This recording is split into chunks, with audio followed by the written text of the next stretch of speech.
Valérie et sa fille Inès ont vécu pendant 1 an dans ce quartier comme locataires. Cette maison, c'était la leur. Elle ne vous dit sans doute rien.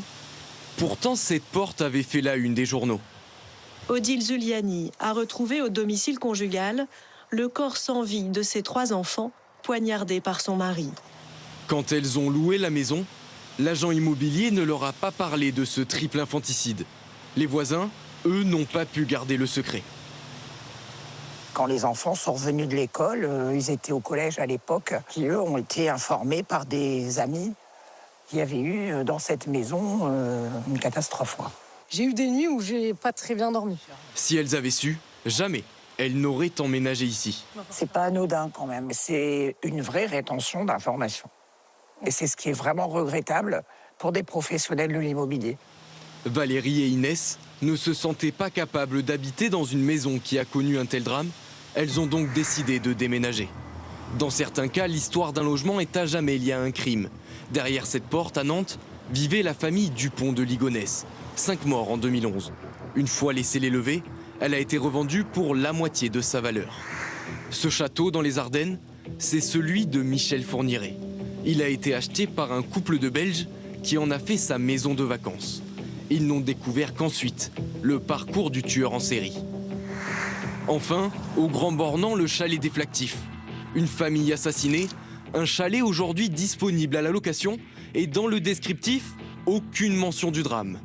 Ces affaires criminelles, Yann Collet en a fait sa spécialité. Chaque matin, il épluche la presse à la recherche d'un fait divers. Triple meurtre, là. Cet agent immobilier n'a qu'un objectif. Ici, mort de 11 coups de couteau. Acheter à bas prix des logements du crime, les rénover, puis les revendre. Alors ça, c'est la maison du tueur en série. On a un peu les ferrailleurs de l'immobilier. On va là où personne ne veut aller. Plus la maison a été, on va dire, salie, plus l'image est marquée par un drame, moins la maison vaut cher. Et la décote peut aller de 30 à 50 et dans le pire des cas, jusqu'à 80%. Et il nous le certifie. Il ne cache jamais l'histoire des logements. On a un devoir de transparence et d'honnêteté d'informer les acquéreurs du drame qu'il y a pu avoir dans la maison. Pourtant, aux yeux de la loi, rien ne l'y oblige. Dans ces conditions, compliqué pour un acheteur de se retourner contre l'agent immobilier qui ne l'aurait pas prévenu. Ce qui est très difficile pour l'acheteur, c'est de prouver a posteriori que c'était déterminant pour lui. Parce que ça va dépendre de sa susceptibilité au sujet. Christophe est architecte. Depuis 25 ans, il vit sur une scène de crime. Alors juste là, à côté de moi, à la place de ces étagères, était le lit de l'ancienne propriétaire qui a été assassinée dans ce lieu. On peut dire que c'était un lieu maudit puisque c'est arrivé, mais quand on n'est pas superstitieux, on ne pense pas non plus à la malédiction. À l'époque, personne ne veut de cet appartement où une femme a été frappée à mort.